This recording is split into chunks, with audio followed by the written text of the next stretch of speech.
1 Billion in Financing family. My name is Cheree. I'm the founder of 1 Billion in Financing, where we are here to help over 1,000 entrepreneurs raise over $1 billion in capital for their growing enterprises.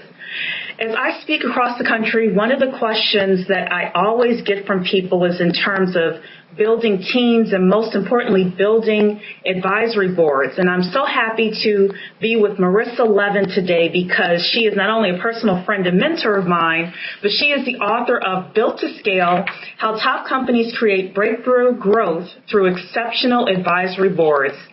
She is the person that can really teach us how to attract those great advisory board members, how to compensate them, how to get them energized, how to get them to actually bring us into either finding more money for our businesses or getting huge clients for our businesses. And again, so happy to have her here today. So welcome, Marissa.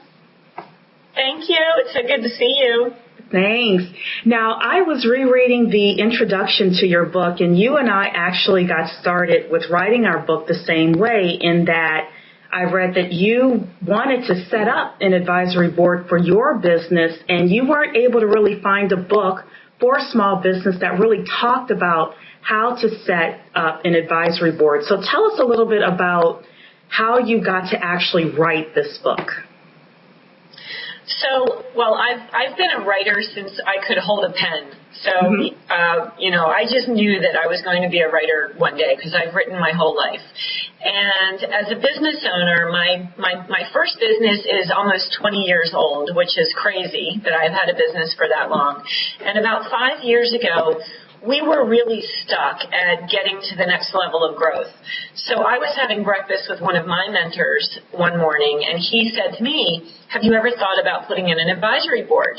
And I really had never even heard of the concept. So I went out and I did some research, and what I found were plenty of articles that said, yes, you should put in an advisory board, and there was nothing out there on how to do it. So I really had to fumble my way through the process. I had to figure out, where do you find the people? How do you figure out what you need? How do you interview the people that you might want? How do you narrow down the search? How do you match up the people to your organizational culture and what your goals are? I literally had to kind of fumble my way through it. And as I was going through it, I'm very process-oriented. I was documenting exactly what I was doing so that I just could have a record of it. Several months later, I was actually asked to speak at an entrepreneurial organization event about how to build an advisory board because they knew that I had successfully implemented. And so I took all of the information that I kind of had gathered during my process, and I created an acronym. And that acronym is SCALE, and SCALE stands for Select, Compensate, Associate, Leverage, and then Evaluate, Evolve, and Exit. And it all applies to the entire process, end to end, on how you find the right people, how you create the compensation package, how you integrate them and associate them into your organization, how you leverage them, and then how you're continuously evaluating and evolving them so that when the time comes for them to move out of the advisory board, if you're growing, you do it in a professional manner. So you have the whole acronym spelled SCALE, and I wrote Built to Scale, and that's the book, and it literally takes the business owner step by step, the whole process, and in the back I included all of the templates. And what I'll do for anyone that orders the book through you, Cheree, is I'll email them all of the templates in Word documents so that they can just use the templates. So this is really board in a box for any business owner that wants to put in a board. Fantastic. And I'm sure that everyone that is a part of the 1 Billion Nation is excited about that. But let's take a little bit of a step back because, again, I was rereading the introduction for your book, and one of the first things that you did was you identified the things that were going wrong or were not exactly the way that you wanted them within your business, even before you selected the people. And I thought that that was very interesting. So tell me a little bit more about that and how you actually created that list before even deciding who you were going to select. So I can remember when I was just starting down this path and I'm sure that there will be so many business owners and entrepreneurs that will be able to identify with what I'm about to say. I felt like every day in my job and in my life, I was a firefighter. Every day I was going to the office and I was completely in a reactive mode. I wasn't in a proactive strategic mode. I was constantly putting out fires and dealing with problems instead of trying to push my business forward, which for a business owner is very frustrating because typically the business owner is the visionary. We are strategic. We see where we want to take the company. We see what the market need is. And what happens is as you grow, you get completely sucked into the operations of the day-to-day and you get sucked into the problems, and it's not fun. I mean, you're constantly in firefighting mode or traffic manager mode where you're redirecting stuff on where it should go. And so it really was a point of frustration that inspired me and prompted me to go out and get help. And I was just able to really look at my company and say, here's where we have a problem. For example, we put a lot of projects through our company. You know, we're a services company, so we're constantly working on training projects and marketing projects and branding projects.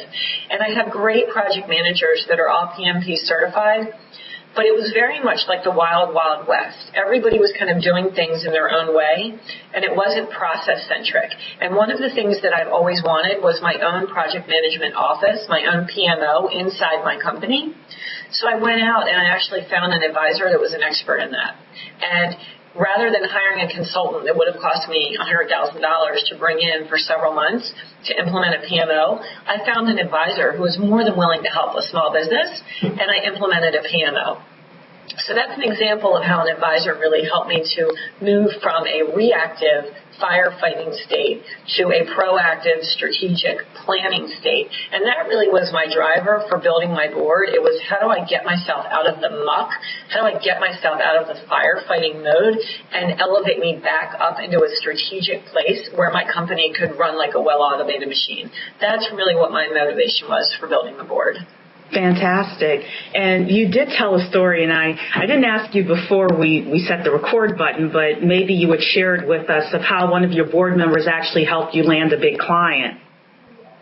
Okay, yeah. So one of my board members is an ex-government official, and, I'm in the D.C. region, and we do a lot of work with the government space. We're in about 14 different federal agencies, my first company, Information Experts.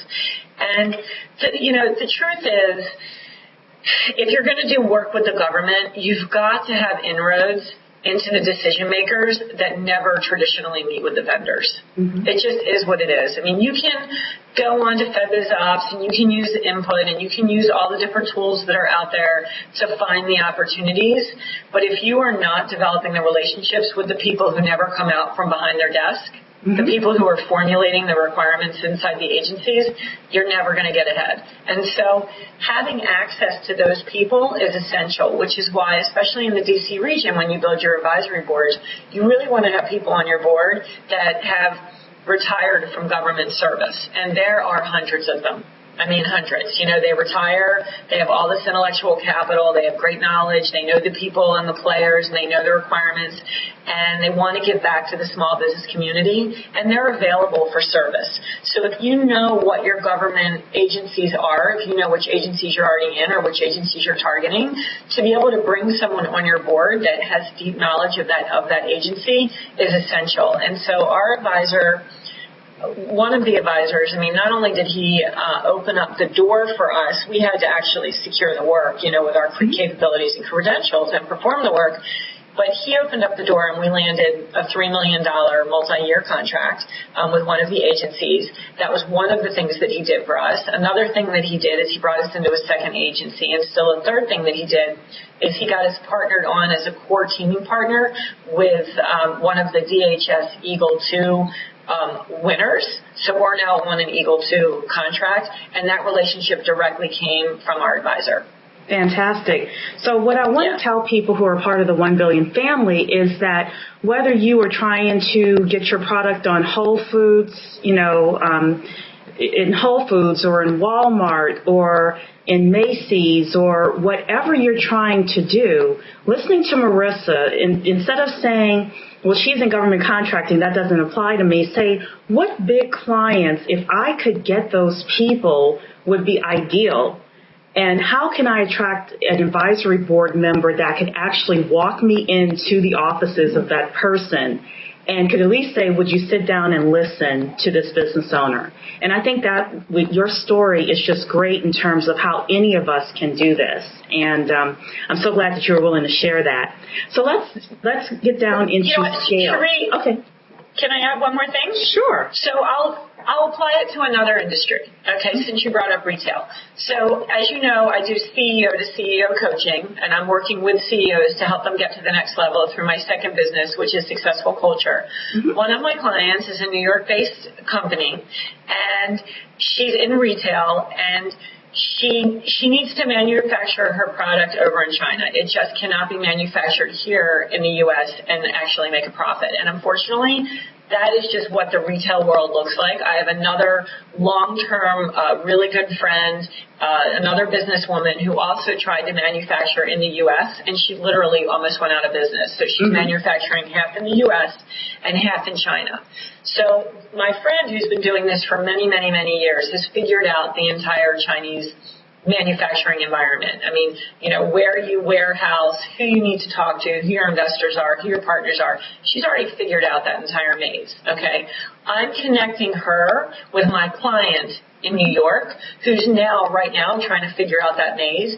And I'm hoping that I'll be able to broker a relationship so that my friend who's been doing it for 7 years is actually going to be able to help my client. And my client will then leapfrog over that entire learning curve.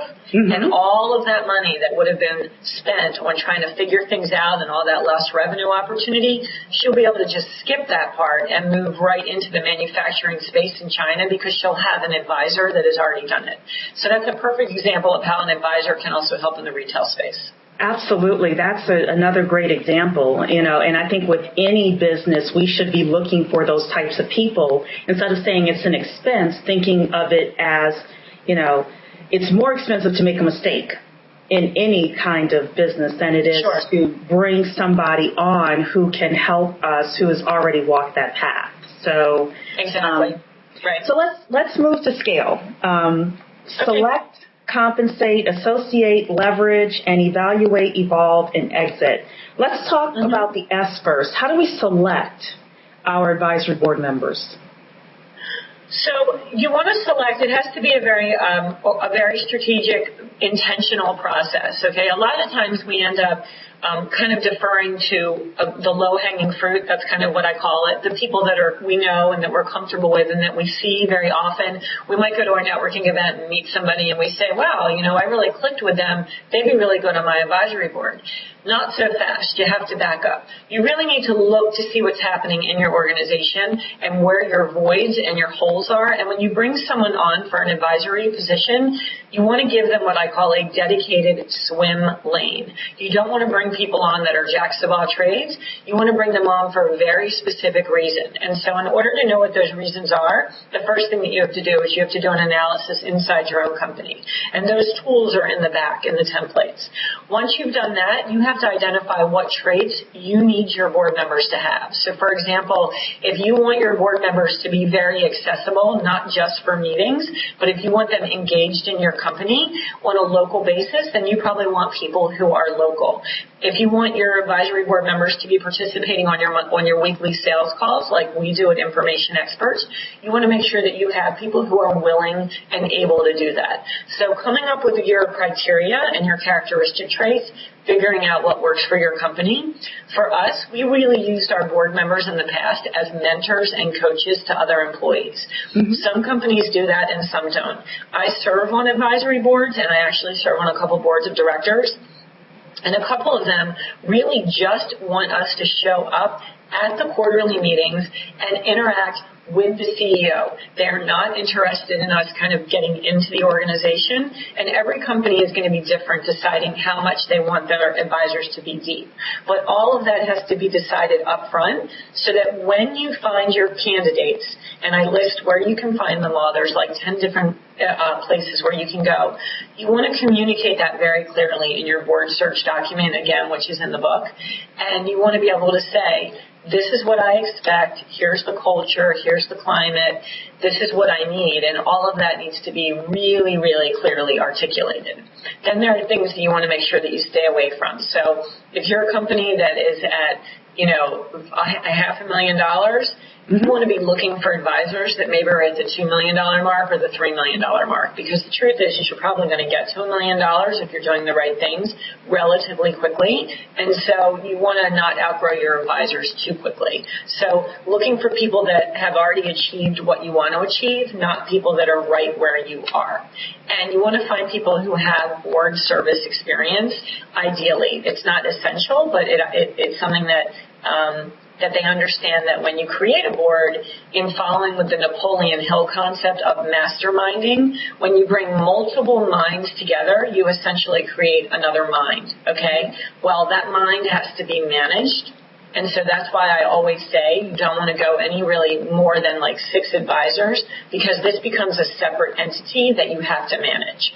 So all those types of things in terms of how you select, what your characteristic traits are, what experience you need, cultural fit, networks, whether or not you're looking for funding, whether or not you're looking for business development, all those things need to be defined very clearly, and then you go out and look for them. You don't find the right people and try and force fit it in. And that's a very interesting point that you're making. You made actually several great points.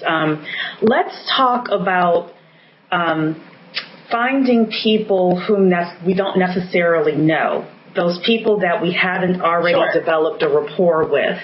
How do we get someone that we don't know, but we know that there would be a great team member of ours even interested in sitting down and chatting with us about being on our board? So, it's all about feeling comfortable with asking, okay? If we don't put ourselves out there and let people know what we need, we're not going to get it fulfilled. So that is the first thing, actually, I tell any entrepreneur that I'm mentoring. Get over the stigma that asking for help is a sign of weakness. Mm-hmm. Asking for help is actually the greatest sign of strength. And, when I speak locally in the D.C. region, I tell people if the D.C. Beltway allowed billboards, I would put my number up there with an advertisement that said, I need help, call me. Okay? Like, I'm constantly putting it out there that I need help. And that's the first thing. So put it out there to your entire network of what you're looking for. I do talk about in here on page 32, where can you find your candidates? Ask your current advisors, networking communities and events that are targeted to CEOs and entrepreneurs, nonprofit organizations, industry-specific organizations, function-specific organizations, online communities, authors, even your own employees. It's kind of funny. Here's a great story for you. So I'm giving my first TED Talk in a couple days, okay? And it's something that I've always wanted to do. Well, I have the book called How to Deliver a TED Talk, okay? And I didn't know there was one. It's written by a guy named Cheree Donovan, okay? So I have this book. And I'm thinking to myself, I wonder if Cheree Donovan is on LinkedIn. I'm going to go check him out. I'm going to go see if he's on LinkedIn. So I go to LinkedIn, and he's there, and he's like this big executive in Gartner, and, he's got all these books written, and he's a big deal. And then I'm thinking, you know what? I'm going to reach out to him. I figure the worst that could happen is he'll report me for stalking and decline me, right? So I decided to take a chance. Okay? Yeah. So I send him a note, and I say, Dear Cheree, I just want to thank you for writing your book. I've got my first TED Talk coming up. I'm really nervous, and your book has really been, a lifesaver for me, giving me the structure, and I just wanted to say thank you. Well, not only does he accept my LinkedIn request, But he actually sends me a note, and he says, congratulations on your first TED Talk. What's it on? And he starts talking to me about it. And I'm talking about women on boards, how women need to take their place in the boardroom. So I tell him about it, and he offers to coach me for free. Wow. Okay? He has taken me on as a project. That is amazing. And, so many people, I have the same experiences where so many people are willing to help me just because I ask and just because I say, this is what I want to do. But I think another thing that you and I have to be very clear about is that we are very clear with people what we want them to do. We don't just say, help us, and we don't know how, but, can you help? No, you have to actually be able to articulate, this is what I'm doing, this is what I would like your help with, and I'm going to use your help in order to do X. Because leaders want to see leaders. Leaders want to work with other leaders. They don't, just want to work with anybody, and they don't want to feel like they're wasting their time. And I think that's a big thing that we need to impress upon people is that, you basically just said, here's what I'm talking about, and he volunteered to help you because he could see where he could fit in there.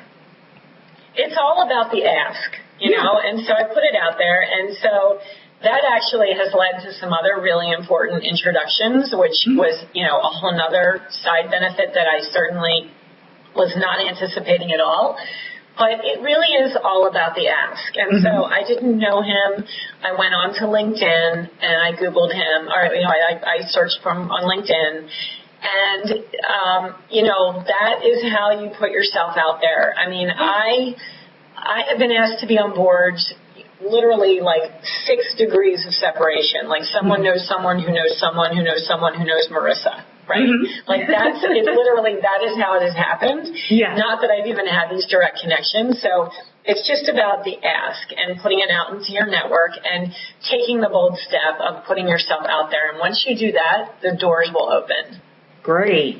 Now, let's take what you just said in terms of someone asking you to be on their board. For people who are being asked to be on a board, what are some of the things that you're finding that really attracts them to say yes, especially people who get a lot of offers to be on boards or to help people? What is the difference between them saying yes to one entrepreneur and no to another? Okay, so that's a great question, and I'll go on my own experience first. So when I get asked to be on a board, the first thing I look at is the leader, okay? Can I get behind the leader? Can I work with the leader? Do I believe in the leader's vision? Do I enjoy the culture that leader has actually created? And that means spending some time at the organization. So it's not just about meeting someone for lunch, okay? But going into the company, walking around, management by walking around, evaluation by walking around. So just going in there, seeing what it's all about, meeting the rest of the team, and then I'm looking for preparation and I'm looking for strategic thinking. So the last company that I've said yes to, the CEO is extremely visionary in his thinking and in terms of how he's going to pivot the company. So right now he's a government contractor. He very much wants to get into the commercial space. That's definitely a trend. But it's not just a matter of taking his services that are in the government. It's about completely pivoting and going into product, into the commercial space. Right. And I see his roadmap. I see where he's going, and I can get behind where he's going. I believe it. And so those are the things that I look for. I look for really good leadership, and I look for a clearly defined roadmap. And I also look for a solid leadership behind him that hasn't had a lot of turnover. The other thing, which is something that I am talking about in my TED Talk, is that having gender diversity on a board is essential because there is a proven correlation between the actual returns, okay, the profitability of a company is higher for companies that have women on boards than do not. And I'll take that a step further, okay?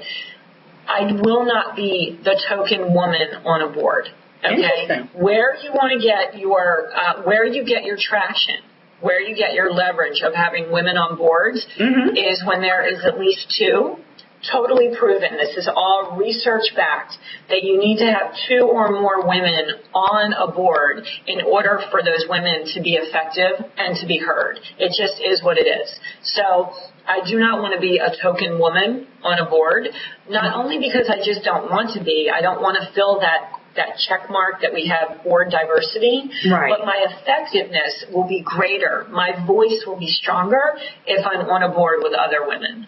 Right. Very interesting. So let's move on to C, which is compensate, which so many people ask me about. How do we compensate? How much should we pay for our advisory board members? What have you found in terms of yourself and other people that you're coaching about compensation? Okay, so there's 3 aspects of compensation when it comes to advisory boards, okay? There's the strict, straight-out monetary, where your board members show up for your meeting and they've got a check waiting for them, okay?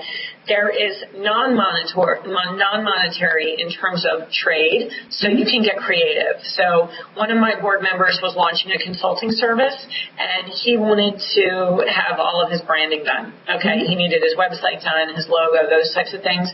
We did a trade. So instead of me actually giving him cash, we actually did all of his marketing and branding. Okay. If you're cash strapped, you could do, a trade for a service, or maybe a board member might say to you, I'll serve on your board if you serve on this board. I need you to serve on my friend's board, or I want you to get involved with this nonprofit, or I will serve on your board if you make a donation to this charity. Like there's all different ways that you can kind of shape the compensation method. It isn't just 1 or 2 ways. It isn't just black or white. You can get creative with your models. Now, the most complicated part of compensation is definitely where you give equity. And I will tell you right now, I am not an attorney. I am not an accountant. And so what I did is I went to my advisor, my attorney, and who happens to be a 27-year accountant and attorney. And I interviewed him. His entire 90-minute interview is transcribed in my book. Okay. The whole entire thing. I'm not even knowledgeable enough to translate it because I don't want to mess it up. But he talks about how for each advisor, you don't want to give more than 1/4 or 1/2 of 1% to each advisor in the first year. Okay. And then it will grow incrementally. But what you want to have in place is what's called a restricted stock agreement, so that after that first year, it's performance-based, and if they have not done well, you can basically buy that stock back at a penny, okay? Oh, wow. And then they're off your board. All right. You want to basically put the mechanisms in place that incent them to do well, but in the event that you separate, you are protected and you can get your equity back. And so he goes over the 3 or 4 different scenarios in the book in painstaking detail on how you set up those equity and stock agreements, and all of that is in the compensation section. Great. And one thing I will say for compensation for my people is that there are times when that advisory board member will actually put money into your company and not take money out as well. A lot of people are experiencing that, where you'll have an angel investor that wants to invest, but they want a seat at the board so that they, are actively involved in what's happening. And a lot of times they not only bring money, but they bring other skills and other networks that you would not be able to have access. Angel investors are great. Yeah, I mean, if you can get an angel investor, that's great. Yeah. So let's talk about C, which is associate. Tell us a little bit more about associate and what that means. Okay, so associating your board and your organization is a 2-pronged approach, okay? The first thing is from a legal perspective. Are you putting the right documents in place? Are you having them sign a non-disclosure? Are you having them sign a non-compete? Are they signing a restricted stock agreement if you're giving them equity? Are they signing the board letter of commitment? And all of those templates are in the book, okay? So you've got the legal aspect of associating them into your company. The other aspect is just as important, and that is the change management strategy. Recognizing that anytime you bring in any change in your organization, whether it's a policy change or whether it's a new employee or a new customer, new partner, new vendor, whatever it is, it's going to create some type of ripple effect in your organization, and every employee will say to themselves, how does this affect me? When you bring in an advisory board or even just a single advisor, your company will change if you go ahead and you implement what they're saying. Okay? So getting buy-in from your executive team. I mean, we had an advisor come in that used to be with Booz Allen, and my company did not have a good experience with Booz Allen, and it took me 6 months to get my executive team behind this advisor. Wow. 6 months. Wow. Yeah. They were like, we don't want to work with anyone from Booz. And I said, this is a great person. Really, really great person, and you can't, just throw the baby out with the bathwater. Right. Please give him a chance. Work with him, and it took a long time for them to gain the trust. And so there are ways that I talk about in the book that you can integrate somebody into the organization through bringing them into all hands meetings and having them on company-wide conference calls, giving them business cards. There's just different things that what your overall objective is to make them feel like they're a part of the company and to make sure that the company feels like they are in the loop on what the changes are. So the associate piece is two prongs. It's making sure that they're associated from a legal perspective with all of the contracts and documentation, and then making sure that they're integrated effectively into the company. Now, you mentioned a good point in terms of your employees, and some people may have had bad experiences with certain organizations or certain people. Do you let your employees or your senior level employees actually veto somebody or even be a part of the decision process? That's just a great overall leadership question, okay? I mean, I think it depends on your culture and how much you empower people in terms of decision making and weighing into decisions. At the end of the day, they have to trust that the owner and that the CEO is going to do what's in the best interest of the company. Now, I do not believe in shoving people down other people's throat. I mean, we've had many cases over the last 19 years where I've wanted to recommend people to be hired, and I've brought them in, and they have to go through the entire interviewing process. And I would probably say it's 50-50. 50% of the time, my employees went through the whole process with them, and they hired them, and that was fine. And then 50% of the time, they went through and they said, no, they're not a fit. Fine, no problem.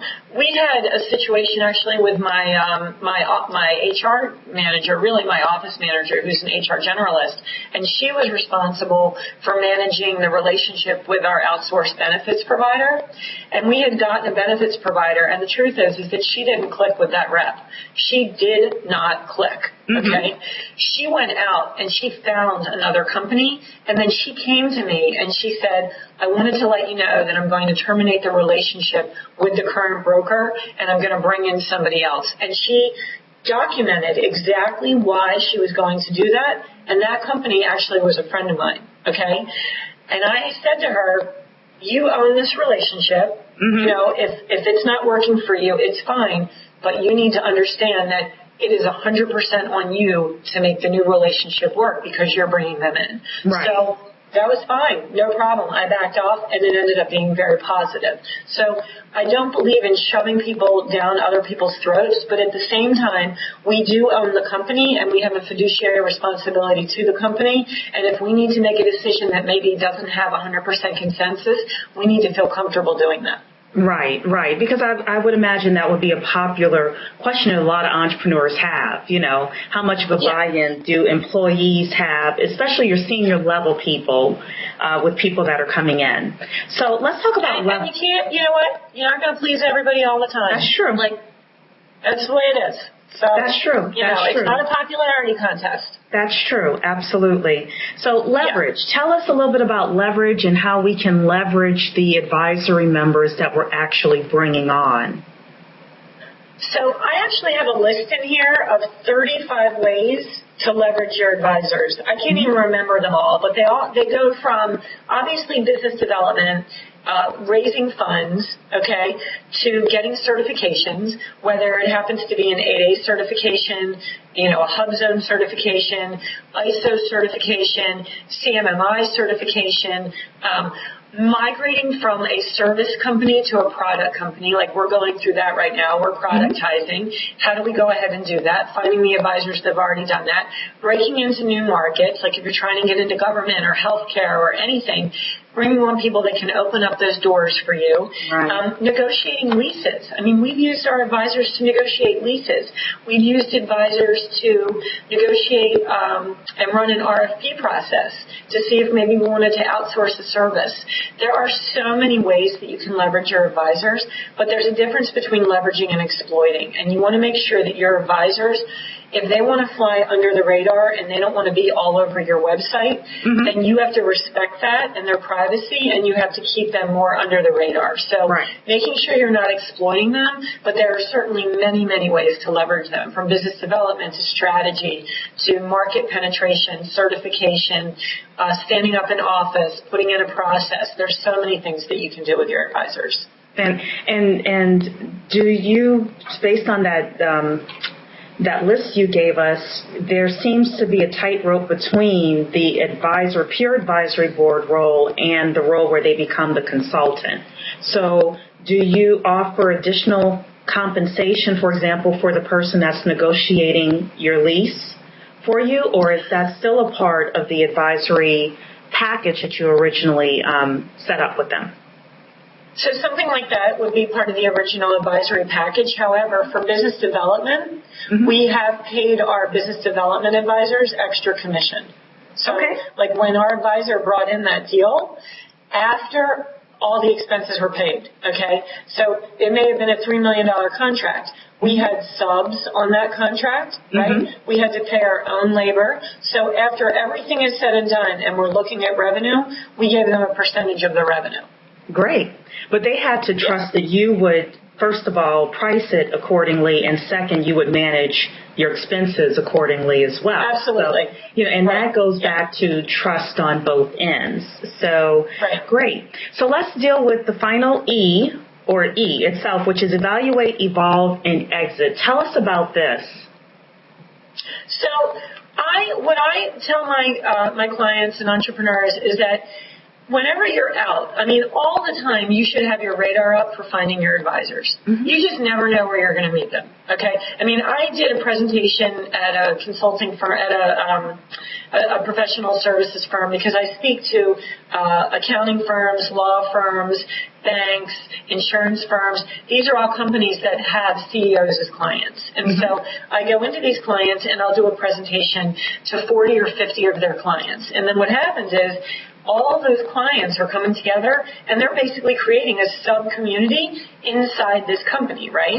And what I have told them when I speak in these environments is, you might have an advisor for you sitting in this room. You just never know where you're going to have them. So constantly evaluating all of your the people you're coming in contact with, and evaluating your current advisors to make sure that they are actually doing what they need to be doing to get you to the next level, recognizing that your advisory board is fluid and dynamic. It is something that is constantly evolving. And when the time comes, if the time comes that you're rolling off people off of your advisory board, in the book I actually have an exit interview. So if you look at it like an HR issue or an HR situation, when an employee leaves your company, the exit interview is where you gather all the information about what worked and what didn't work and what you could have done better, and their perspective of the organization. Getting that information from your advisors is equally as valuable. So I have an exit interview document actually in the book that people can use when they roll off their advisors. Great. So it sounds like something that you should maybe do once every 6 months, where you take a good hard look at your business, a good hard look at your current advisory board, and say, have we evolved maybe past somebody, or do we need to add someone in? And you're looking at that strategically. I think 6 months is good. Yeah. Okay. Yeah, 6 months is good. Okay. So tell us any final words you have for our community in terms of building advisory boards. So I would tell you, people often ask me, well, how big should your company be, when you decide to put in an advisory board? And I will tell you, from the day you launch your business, you should be thinking who you can put around you that can help you get to the next level. You might not need an advisory board of 5 people. Maybe you only need 1 or 2 advisors. And this whole entire model applies to that as well. The other thing that I would say is, don't let the compensation section scare you off, okay? There are ways that you can make it work, even if you're cash poor. for. These advisors are not doing it to pad their pockets. They're doing it because they believe in you. They want to push your company forward. But that being said, you have to be prepared. You have to be prepared to recruit the right way, to find the right people, and you have to be prepared to actually implement what they're saying. And the final thing that I would say is don't get enamored with big names.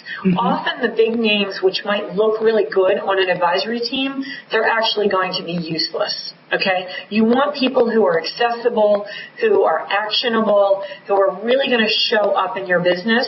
Don't go for the big names. Go for action and impact. That is a very wise thing that you've just said, and some of the best people I've connected with on Twitter and on LinkedIn, and there are a couple of rungs, ahead of me, but it's really like 2 to 3 rungs ahead of me. And yesterday I reached out to a gentleman who teaches publicity, and I just sent him a email saying, hey, I really enjoyed your webinar series, because he had a 3-part webinar series, and he emailed me back and said, oh, thank you so much, and here's my cell phone number if you ever need to reach out to me. So people are very accessible.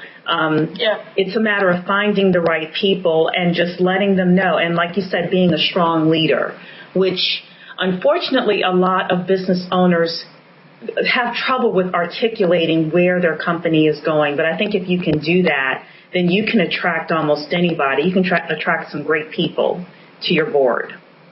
Yeah, and I would also just give the advice of don't let fear derail your progress. Don't be afraid of reaching out. Don't be afraid of rejection.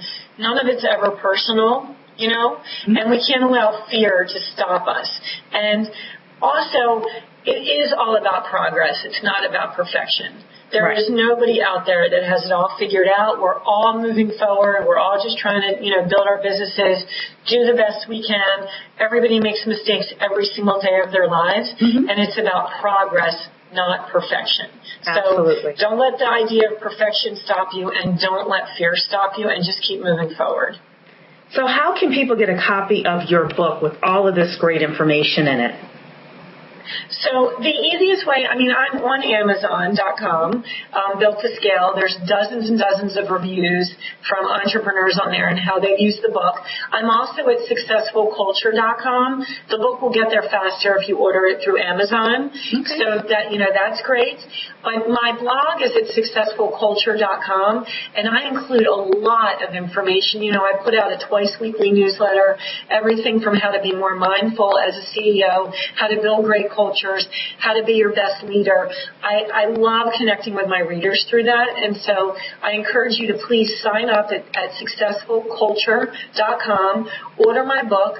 Find me on LinkedIn. As you know, I'm very active on LinkedIn, and I'm also on Twitter at MarissaLevin.com, or Marissa Levin.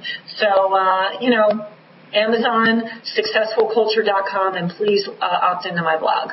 Great. And if you let Marissa know that you purchased the book because you heard about it through 1 Billion in Financing, she is going to send you those Word documents with all of those templates, which are probably worth thousands of dollars to you. So I always suggest people purchase the books, read the books, and also if there are any other things that you can receive from the author, to absolutely take advantage of those. And this, like I said, is a very popular topic with my people. So thank you so much, Marissa, for being with us today. My pleasure. Please connect with me on LinkedIn. Email me at marissa@successfulculture.com, and keep moving forward. Fantastic. Thank you so much, family. All right, bye. Bye-bye. Okay, I stopped the recording. So I think you did a wonderful job. Click here to stop recording.